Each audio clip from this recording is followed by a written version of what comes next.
Esta conferencia les va a presentar la estrategia en su conjunto para agregar capas de seguridad a sus implementaciones con un caso práctico de chatbots seguros.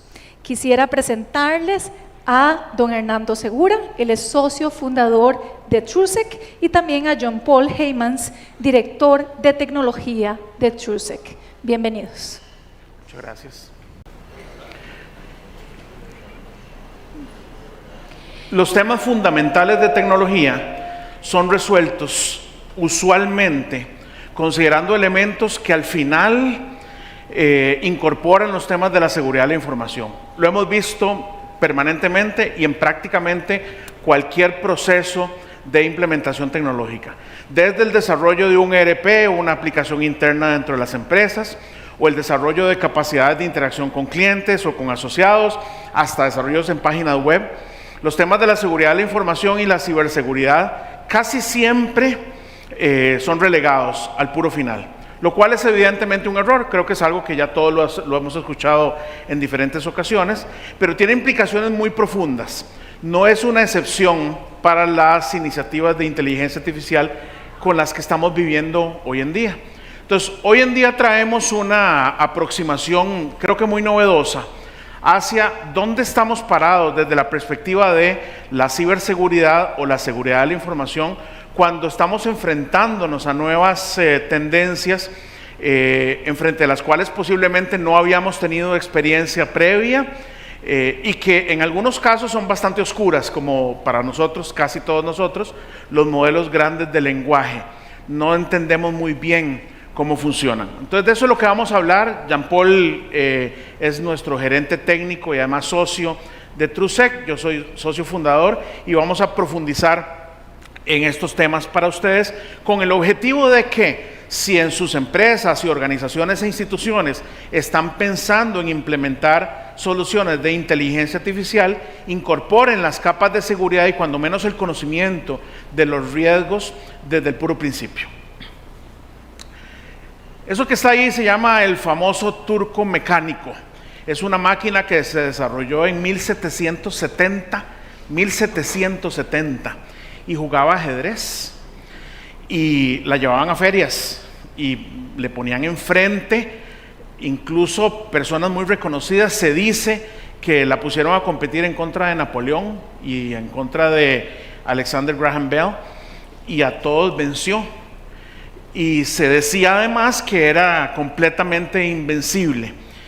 Ganó mucho dinero. Evidentemente había gente que quería jugar en contra de la máquina y la llevaban prácticamente a todos los países de Europa. Fue fabricada por este señor, se llamó Wolfgang von Kempelen. La máquina fue almacenada en alguna bodega en algún tiempo y se quemó, y después de quemarse entraron a tratar de salvarla y sacarla y se dieron cuenta de que en realidad lo que había era un pequeño espacio. Esta es una reconstrucción en donde abajo se escondía un jugador de ajedrez, evidentemente era pequeñito, y a través de un juego de espejos jugaba en contra de las personas. Es decir, era un fraude, pero lo podemos analizar desde un montón de perspectivas diferentes, ¿no? Fue posiblemente uno de los primeros intentos que la humanidad hizo para que hubiera un artefacto que tomaba labores que en el pasado solo los seres humanos tomaban y que lo hacía mejor que la mayoría de los seres humanos. Pero también lo podemos ver desde una perspectiva de ingeniería social. Todos sabemos lo que es la ingeniería social y los engaños a los cuales muchos de nosotros hemos estado enfrentados y además que han sido exitosos para algunos de nosotros o nuestras tías y abuelitas y familiares. Intentan convencer a una persona de que en la mayoría de los casos de dinero para balancear algo que le están presentando que al final es un fraude. Entonces esto a mí me parece súper interesante porque además abrió discusiones muy profundas desde la perspectiva de cómo se deberían comportar las máquinas que hacen cosas que en el pasado solo eran responsabilidad de los seres humanos y qué características tienen para hacerlo mejor. Bueno, 254 años después de esta invención, estamos enfrentando retos diferentes muchos relacionados con el advenimiento de tecnologías que todavía no terminamos de entender, ni sabemos, lo hemos visto en las conversaciones anteriores, desde la perspectiva societaria y de conformación de los gobiernos y las sociedades, qué implicaciones van a tener. Ese es el mundo en el que estamos viviendo todos nosotros. Por eso vamos a hablar de los retos de la ciberseguridad en la era de la inteligencia artificial, centrándonos un poco más en los modelos grandes de lenguaje. Para los que no están familiarizados con esa frase, los modelos grandes de lenguaje son una división, un subconjunto de la inteligencia artificial generativa. La inteligencia artificial generativa lo que hace es generar cosas, usualmente a partir de una solicitud de un usuario. Y esta solicitud, y esto es lo muy novedoso, ahora ya se puede hacer a través del lenguaje natural. Es decir, yo le puedo pedir a la inteligencia artificial, en el lenguaje que los humanos utilizamos, que me genere algo que no existía, y lo hace a través de diferentes mecanismos que ahorita vamos a entender levemente, luego en alguna otra ocasión podemos profundizar. Quiero tal vez tomarme 30 segundos para presentar a TrueSec. Somos una empresa dedicada a un porcentaje muy alto a los temas de seguridad de información y de ciberseguridad. La primera llamada que hizo la persona encargada de tecnología del Ministerio de Hacienda en el ataque cibernético el lunes después de Semana Santa a las 6 de la mañana fue a mí, para tratar de entender cómo apoyábamos en un proceso que al final resultó muy doloroso, muy complicado y que tiene un montón de implicaciones a futuro y que además tiene raíces en el pasado muy complicadas, tema de otra conversación. Pero también somos miembros de la Junta Directiva de CAMTIC, tenemos mucha experiencia en el tema de ciberseguridad, del Cybercluster de Costa Rica, somos miembros de AmCham y además de los principales foros de ciberseguridad en Costa Rica. Y hemos desarrollado capacidades de o propiedad intelectual en varias áreas. Una de ellas es un modelo de análisis de madurez en ciberseguridad, y el otro es lo que vamos a hablar hoy, cómo le agregamos capas de seguridad a lo que se llaman los chatbots, es decir, cuáles riesgos tenemos cuando implementamos un chatbot en nuestras empresas y organizaciones. ¿Cómo funciona la inteligencia artificial generativa? Voy a dedicarle un par de minutos a esto, porque de ahí vamos a comprender algunos de los fallos e inexactitudes y riesgos que nos puede traer cuando la utilizamos. Lo primero que viene es un prompt, ¿verdad? Creo que ya todos sabemos lo que es un prompt. Es una solicitud, se puede hacer de diferentes formas. La más usual y sorprendente es un prompt en lenguaje natural. Es decir, yo puedo escribirle a ChatGPT, o ya se lo puedo decir hablado con un audio, lo que yo quiero que me conteste. Ese prompt puede ser muy sofisticado, muy extenso, muy lleno de características y solicitudes, y se sabe que entre más específico sea, la respuesta va a ser mejor. Del otro lado está lo que se llama un corpus, o el repositorio de información, o donde está residiendo la información que va a utilizar para interpretar el sentido de lo que el prompt está haciendo. Ese corpus o ese repositorio puede ser general, como ChatGPT. Yo le puedo pedir a ChatGPT que me dé la receta para hacer paella valenciana, y me va a traer la receta para hacer paella valenciana. Pero también le puedo pedir, si yo quiero, qué sé yo, empezar a entrenar para algún tipo de deporte, cuáles son los pasos que tengo que empezar a hacer si nunca lo he hecho. Entonces me ayuda. Vean que la diversidad de información es enorme, yo diría que de manera práctica e infinita, porque tiene información general. Pero también en un mundo que se llaman los GPTs, no es ChatGPT, pero los GPTs, estoy hablando de OpenAI, todas las demás tendencias o marcas de inteligencia artificial lo tienen también.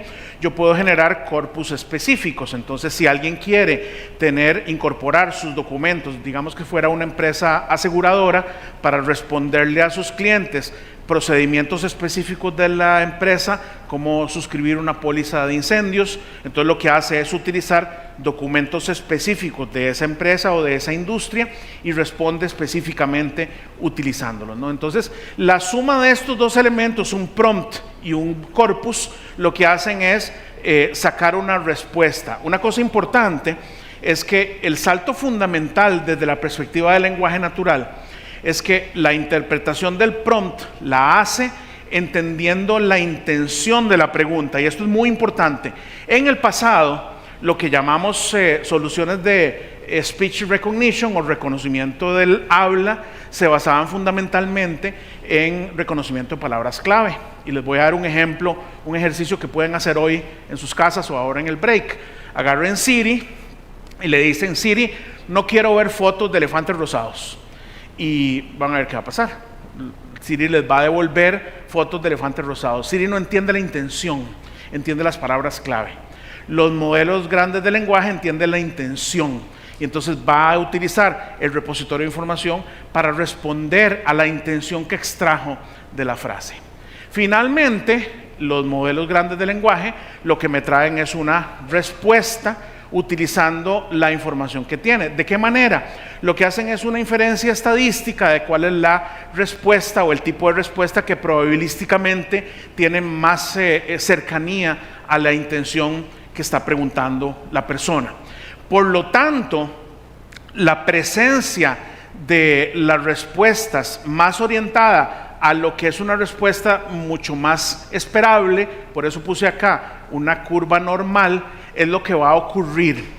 Respuestas muy poco probables no van a ocurrir, lo cual está bien. Si yo pregunto cómo se hace una paella a la valenciana, lo que quiero es que me traiga una respuesta de posiblemente dentro de los millones de documentos que hay, cuál es la receta o el tipo de receta más frecuente, y eso es lo que me trae como respuesta, ¿no? Entonces así es como funciona.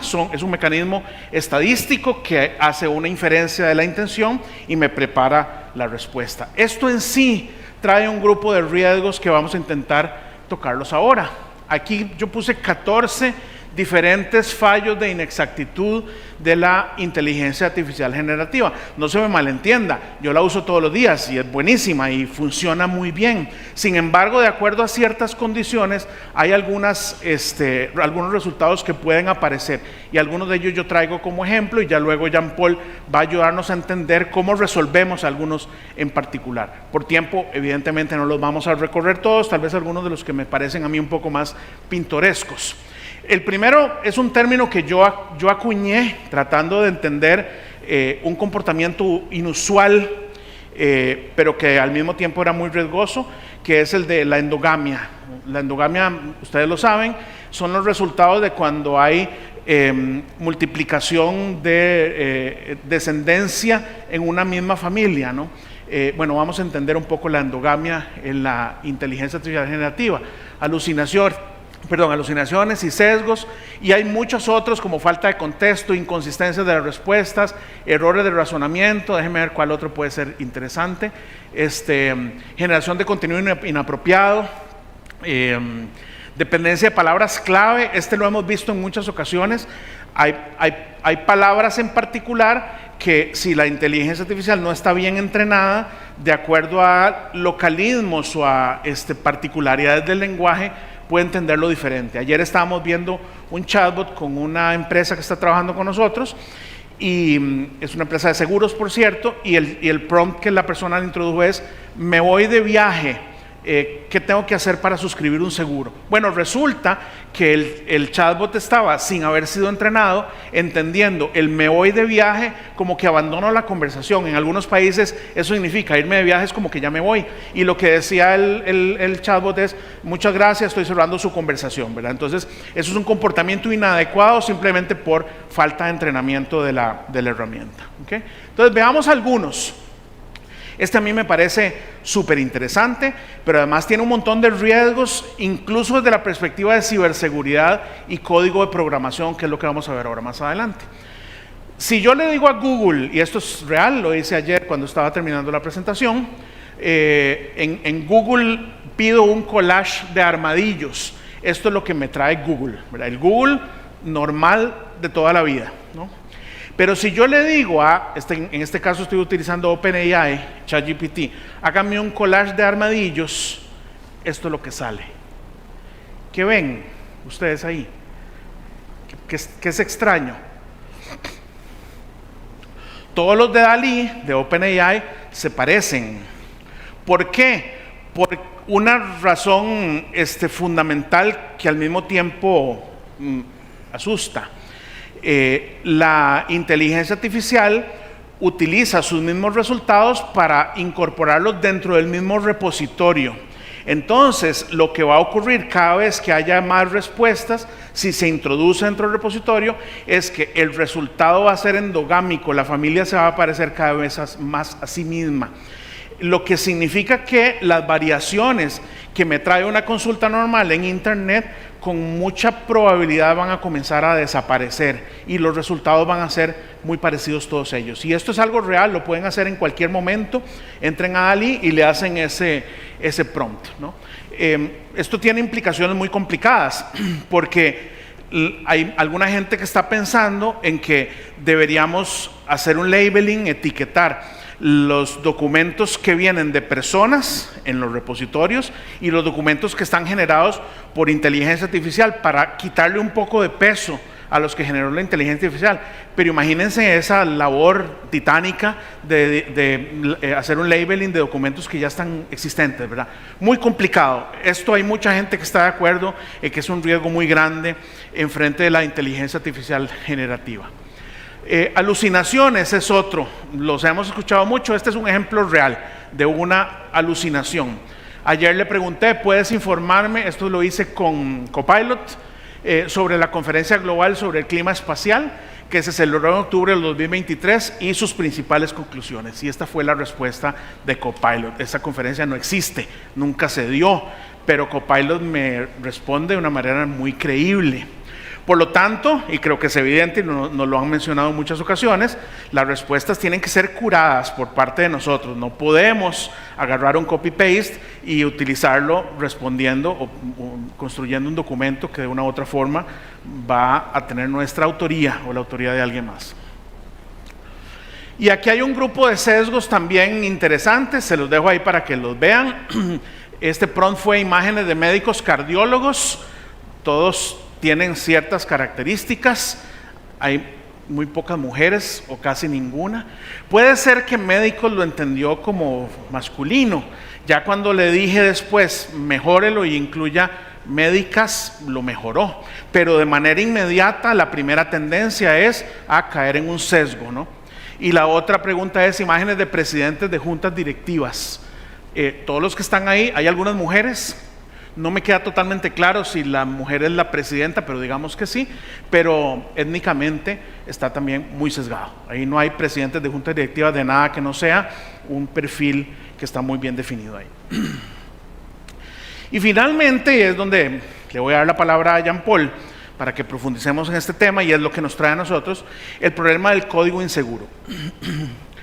Es clarísimo para todos que las herramientas de inteligencia artificial generativa son formidables como apoyo a los programadores. Y mucha gente ha dicho, se dijo ahora en la conversación, que es muy posible que los programadores comiencen a enfrentar peligros de su supervivencia porque la inteligencia artificial generativa comienza a generar código. Es verdad, pero si nos devolvemos un poco atrás y comenzamos a entender que la generación de cualquier pieza de resultado en la inteligencia artificial generativa o en los modelos grandes de lenguaje, lo que utiliza es información que ya estuvo presente de antes y que a veces se multiplica ella misma, podemos estar haciendo permanentes errores en el código que no queremos.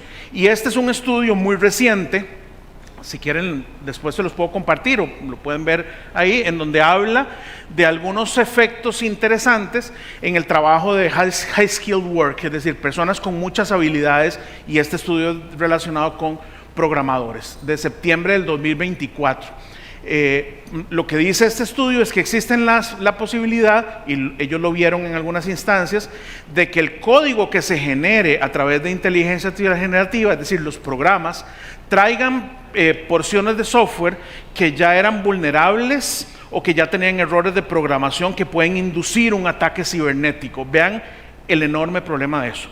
Yo no sé cuántos millones de líneas de código existen en el mundo, se lo podemos preguntar a ChatGPT, estoy seguro que nos trae algún acercamiento, pero imagínense lo que es después de que programadores descuidados o programadores con poco conocimiento, con mucha premura, comiencen a incorporar código dentro de sus diseños de software que no fue revisado apropiadamente y que además trae una carga de código inseguro por sí mismo.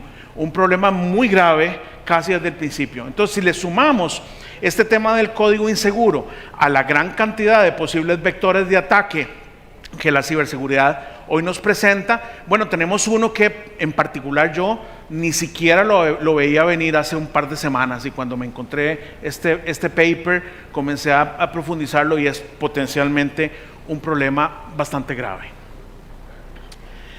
Por lo tanto, y aquí quiero darle la palabra a Jean-Paul en aras del tiempo, revisemos cuáles implicaciones tenemos desde la perspectiva de errores o fallos de ciberseguridad en el código. Adelante, Jean-Paul. Gracias, Fernando. Te dejé poco tiempo. Ok, voy a tratar de ir rápidamente para cubrir en el tiempo que nos queda todo lo que tenemos. Planteando esta parte de la conferencia, el objetivo resultó ser resumir, ¿verdad? Entonces, existen ya material, digamos, enfocado a ciberseguridad de modelos de lenguaje. OWASP tiene su top 10, Mitre tiene su modelo Atlas, que va enfocado a inteligencias artificiales, pero al final eso es muy extenso, ¿verdad? Entonces, realmente lo que nos trae valor acá tiende a ser cosas muy puntuales, y les quisimos preparar 3 retos de los cuales tenemos que estar conscientes, que resumen de cierta manera todo ese contenido y esas validaciones que se hacen ya en la práctica cuando uno va a asegurar un modelo de lenguaje. La primera es no entender el lugar que tiene la inteligencia artificial en nuestra organización, en nuestra cadena de suministro, y de suministro me refiero de software también, las capacidades que realmente tiene, además de las que se ven, digamos, en la superficie, sino las que puede implicar su aplicación en la organización, y el impacto en la seguridad. ¿Qué es esto? Bueno, en general, como humanidad, tenemos muy poco tiempo de estar expuestos, interactuar, aplicar, desplegar modelos de inteligencia artificial en general, pero especialmente de modelos de lenguaje. Entonces, tenemos muchos puntos ciegos, muchos que estamos resolviendo como industria y vamos avanzando, pero también algunos que son específicos a nosotros, a nuestra organización, a nuestro caso de uso. Entonces, todos estos puntos ciegos se convierten en vacíos de seguridad. Para proteger algo, lo primero que hay que hacer es entenderlo a dónde juega en nuestra organización, y ya de ahí vamos entendiendo qué vulnerabilidad nos genera, qué riesgos tenemos de su implementación, y estamos más encaminados a resolverlos. El segundo es brindar acceso, información o poder excesivo a los modelos de lenguaje. Lo hablaba en la charla pasada, ¿verdad? El acceso a datos privados, datos de personas, datos sensibles de organizaciones y todo, en un modelo de lenguaje, es lo mismo que darle acceso a un individuo, a una persona. Si nos ponemos a ver, uno de los ataques más comunes que se reciben en modelos de lenguaje es la inyección de prompts, que es muy similar a la ingeniería social para engañar a una persona. Se busca engañar al chat, en el caso, por ejemplo, de algo que se materialice como chatbot, para que nos dé información, que nos dé respuestas, que nos dé algo de valor que normalmente no nos aportaría, ¿verdad? Que el que lo diseña, el que lo implementa, no quisiera que nos comparta. El poder excesivo va por la misma línea, pero se aplica a casos como el que le demos acceso a crear software para nosotros.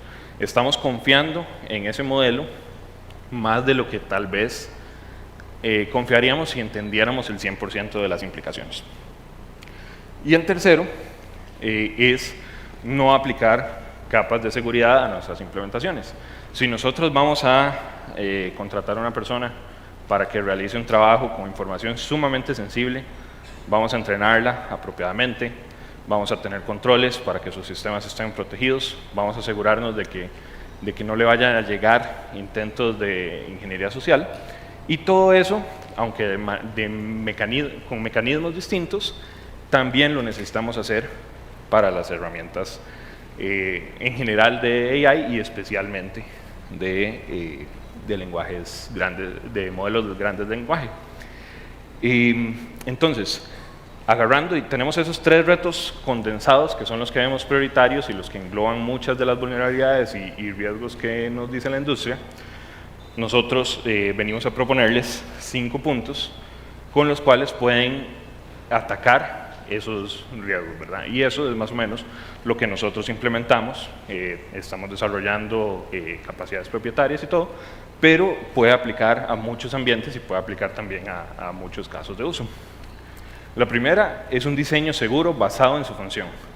Si nosotros vamos a implementar un chatbot que esté de información pública, posiblemente no hace demasiada falta proteger esa información. Pero si vamos a tener un chatbot, por ejemplo, en contexto bancario, que yo le voy a poder pedir que haga transacciones, que me dé saldos, etcétera, eso tiene que tener un modelo de protección muy distinto. Y entonces, ese diseño seguro parte antes de la implementación, entendiendo todos esos componentes del rol que va a jugar. El siguiente, un modelo de cero conocimiento. Si yo no sé algo, a mí no me pueden amenazar, no me pueden engañar, no me pueden forzar a decirlo porque no lo sé. Con estos modelos se pueden seguir en ciertas instancias y con cierta tecnología por detrás soluciones y principios similares. En vez de darle acceso a toda la información y que sea el modelo de lenguaje el que decide qué comparte, le damos acceso condicional. ¿Cómo lo hacemos? Con las capas de autenticación. Las capas de autenticación lo que hacen es, en la práctica, verificar que yo, como usuario, tengo permiso a ver la información, aunque la inteligencia artificial no la tenga. Entonces, todo se va a hacer a mi nombre. Van a ser cosas que yo realizo a través de la inteligencia artificial, en lugar de cosas que la inteligencia artificial vaya a realizar directamente. Por último, tenemos la protección del material de entrenamiento. Esto tiene mucho que ver con las cadenas de suministro. En los casos de uso especiales de nosotros propios, vamos a tener riesgos relacionados con ese material. Usualmente no lo estamos manejando nosotros in-house, sino que se lo damos a algún proveedor, lo almacenamos en algún lugar y normalmente es un punto ciego que puede generar vulnerabilidad, puede generar filtrado de información. Y bueno, lo último, aplicar controles de seguridad. Este nos devuelve al diseño seguro que teníamos inicialmente, a diseñar qué necesitamos para proteger el chatbot de interacción, para proteger ese IA que va a generar código para nosotros, para proteger esos modelos y ya entendiendo qué necesitamos, diseñar los controles que nos van a permitir esa protección va a ser mucho más sencillo. Entonces, bueno, ya estamos sobre tiempo. Eso era principalmente lo que tenía de mi parte. Le devuelvo tal vez la palabra a Hernando. Sí, muchas gracias. Básicamente esa era la orientación que queríamos darle. Tal vez un mensaje final antes de pasar a algunas preguntas. Como lo decía yo al principio, cualquier diseño tecnológico, especialmente en este mundo de la transformación digital, donde enfrentamos retos diferentes que no teníamos en el pasado, va a abrir nuevos portillos para potenciales atacantes, especialmente este mundo de modelos grandes de lenguaje, porque están llenos por naturaleza de información que puede ser muy valiosa. Yo no sé si ustedes saben por qué los bancos y las instituciones financieras son tan atacadas, porque tienen mucha información y evidentemente tienen mucho dinero. Bueno, los modelos grandes de lenguaje por definición tienen enormes cantidades de información, por lo tanto se van a convertir en un sujeto de ataque para un potencial agente malintencionado. Entonces, eso era, muchas gracias, no sé si hay alguna... Sí. Brevemente, porque estamos un poquito fuera de tiempo, estamos pasados de tiempo, lo más breve posible. ¿Cuáles son las vulnerabilidades más críticas que presentan los modelos de lenguaje en temas de seguridad de datos? ¿Puedes responderlo así en un minuto? ¿Cuál es lo más crítico, la vulnerabilidad más crítica? Desde nivel técnico, creo que lo más fácil es referirlos. OWASP, la organización que publica siempre su top 10 de vulnerabilidad web, tiene una versión de ese top 10 para modelos de lenguaje. Entonces toma temas como prompt injection, como fuga de información, como exceso de confianza. Es buena parte de lo que alimentó lo que les generamos hoy. Y dentro del sitio de OWASP pueden ver todos estos detalles y tener un entendimiento más claro. Súper. Nos pregunta aquí el público también, ¿es posible tener un único chatbot con IA que permita la atención de clientes externos e internos de una organización, teniendo en cuenta las sensibilidades que cada una de estas áreas implica? Es decir, los clientes externos no pueden tener la misma información que los internos.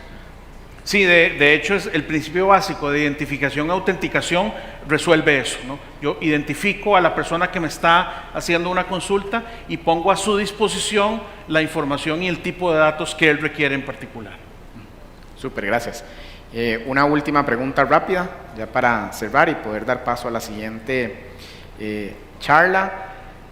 ¿Qué medidas proactivas se pueden implementar para proteger a las organizaciones de los riesgos asociados de los LLM? La principal creo que sería entenderlo, hacerlo estructuradamente, no llegar y implementar una herramienta y después preguntarnos si somos seguros, sino hacer una planificación, involucrar a gente con experiencia tanto en LLMs como en ciberseguridad y generar un diseño que es el que va a guiar nuestra implementación y que va a guiar todos esos factores que implementamos para proteger alrededor. Súper. Muchísimas gracias por la participación. Le agradezco a ambos. Muchas gracias. Muchísimas gracias, Hernando Segura y John Paul Heymans.